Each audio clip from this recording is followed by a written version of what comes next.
My cousin Dave called me last year, Thursday night, and the first thing he said was, I'm not broke, I just have no money.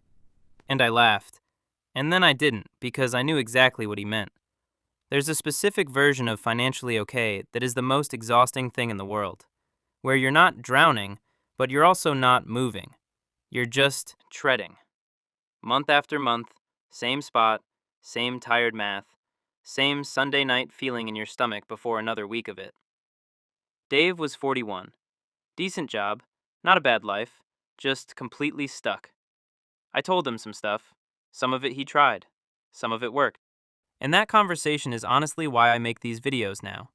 Because I think most of the advice out there is built for a version of a person that doesn't really exist. The person with 6 free hours on weeknights and $2,000 of startup money and boundless enthusiasm. Dave didn't have any of that. Most people don't. So this is the version of this conversation I'd have with Dave. Or with the 2019 version of me, which I'll get to that. The median side hustle income in America right now is $200 a month. Not the average, the median. Half. I want that number in the room because most videos on this topic start with somebody's best month and work backwards. I'd rather start here. $200 isn't nothing. It's a bill. It's a payment you stop carrying. It's $63 3 times over, which, okay, that's a weird way to say it, but I'll explain in a minute. Item flipping. And I want to tell you something about this one before I explain it, because I've mentioned it before, and without fail, somebody comments, tried it, made nothing, and then you read the comment and they bought 4 things, 2 of them didn't sell, they waited 11 days and decided the whole thing was a scam. So, the first couple things you buy might not work, might lose you a small amount. Most people treat that feeling, that specific "this isn't working" feeling, as a stop signal. It's not. It's just what learning something costs, and we've all been trained so well to avoid that feeling that we quit exactly when staying would have changed something. Here's what the actual thing is. Facebook Marketplace is full of stuff priced by people who want it out of their garage, not by people who know what it's worth to someone who specifically wants it. That gap is the whole business. There's a guy on Reddit, goes by January 21st, 2018, who figured out you can sell shipping containers remotely through Facebook Marketplace without ever touching one. Made $1,200 his first month. His comment was, "No one in the real world would ever guess I'm a shipping container salesperson." I love that. Another guy, N0HYD, screens window screens. Picks them up, fixes them, brings them back. $50 a window. $90 for a patio door. Takes 10 minutes per screen. $1,000 a month, seasonally, no inventory, no office, nothing. The gap between what something costs and what someone who specifically wants it will pay, that's all this is. You learn what the gap looks like in your niche. Furniture, instruments, gym equipment, whatever. Open Marketplace, open eBay sold listings, sold, not listed, in another tab. Compare. That's the whole education, and it's free and it takes an afternoon. UGC. Brands want phone cameras and real voices, not studios, not scripts that sound like scripts. They're paying $200 to $1,500 per video to people with no following and no platform to film honest, natural content about their products. Billo, join brands. You make an account, you look at what brands want, you see if anything fits something you've actually used. The only skill is being able to talk like a person in front of your phone. You do that in voice memos and text messages already. You've just never charged for it. Okay, so 2019. Things were fine. Not exciting, just fine, which I didn't appreciate until fine went away.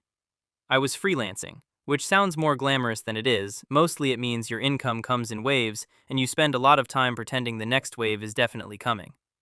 And then slowly, over about 14 months, no single disaster, just a quiet pressure that built until it didn't feel quiet anymore, things got genuinely bad. Clients stopped renewing. 3 of them around the same time. I had some savings. I watched them go down in amounts small enough that I could keep pretending. What I remember most isn't even the money part. It's saying, "really busy," when people asked how work was going. Because busy sounds like overflow. I was performing having too much while actually running low, and nobody knew because I didn't tell anyone. I'm still not entirely sure why. Pride, probably. Or just not wanting to make it real by saying it out loud to another person. I started listing things on Etsy because it cost nothing and I was out of better ideas. The thing was a cash flow spreadsheet I'd built for myself. Nothing designed, no fancy formatting, just functional, to track irregular freelance income. Month columns, invoice tracker, a formula that showed me whether I was above or below where I needed to be. I used it every week. Took me maybe 3 hours to build a year earlier. Listed it for $11. Wrote the description in about 40 minutes. Went to sleep. First month. $63. I know the exact number. Not because it changed anything financially, $63 didn't, but because it arrived while I was eating lunch. I hadn't traded a single hour for it in that moment, and something about that, the specific feeling of that, was different from anything I'd experienced with money before. I kept checking to make sure it was real. It grew after that, slowly, messily, not in a straight line, nothing you'd put in a case study. But $63 was the thing that shifted what felt possible.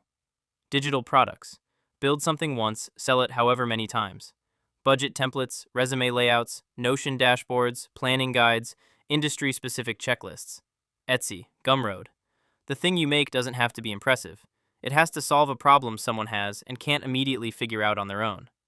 Chris Guillebeau wrote in the $100 Startup that most people have stopped valuing their own skills because familiarity makes things feel obvious. What took you 3 years to figure out feels like nothing now. It isn't nothing to someone who hasn't figured it out yet.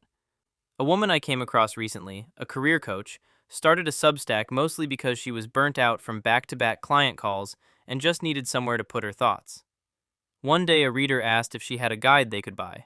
She made a $37 Google Doc. Her process, written out. Nothing designed. Sent it to her small list on a Tuesday. Made $800 that week.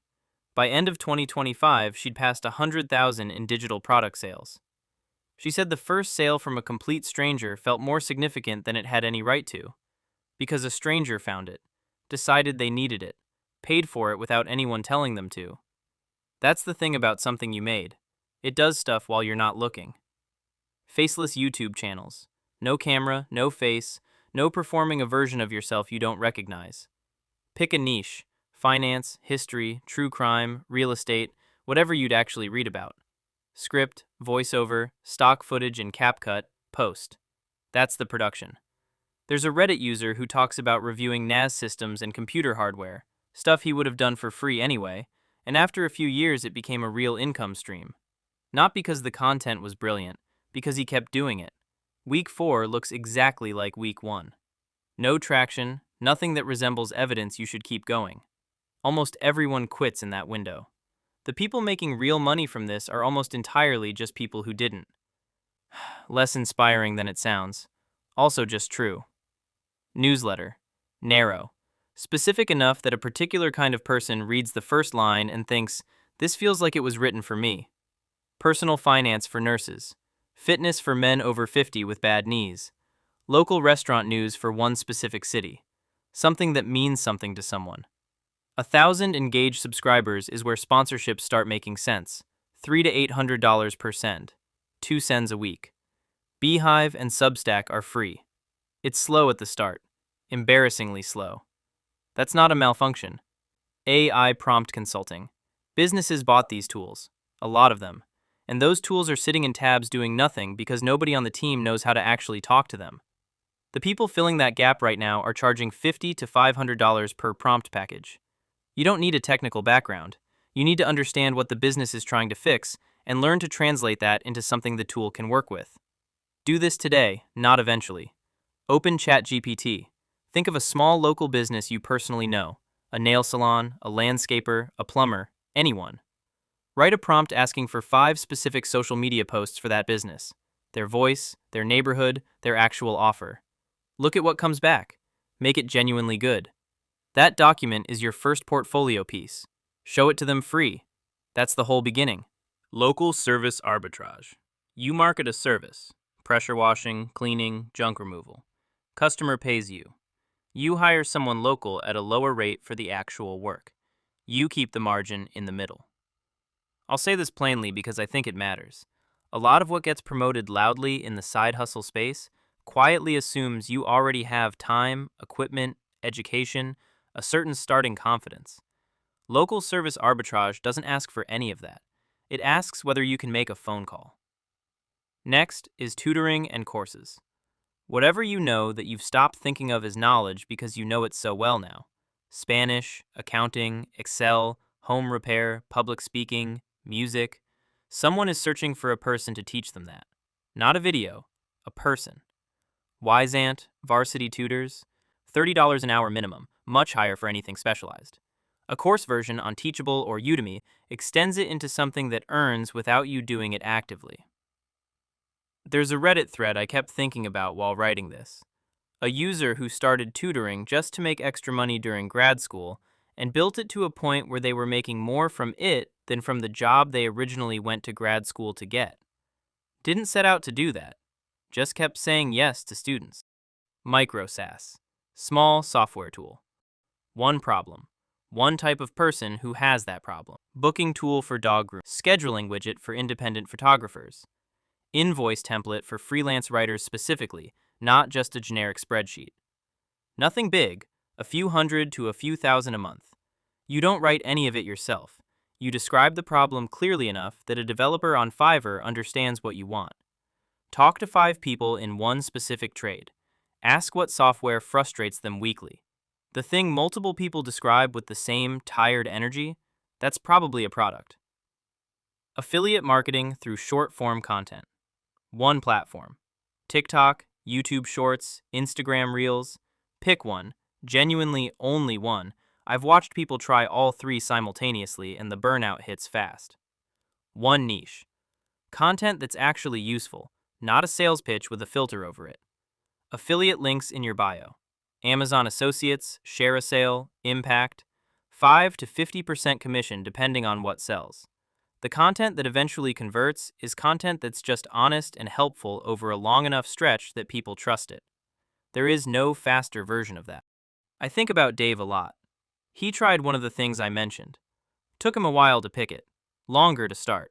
Made almost nothing for the first 2 months, and I genuinely wasn't sure he'd keep going. He did.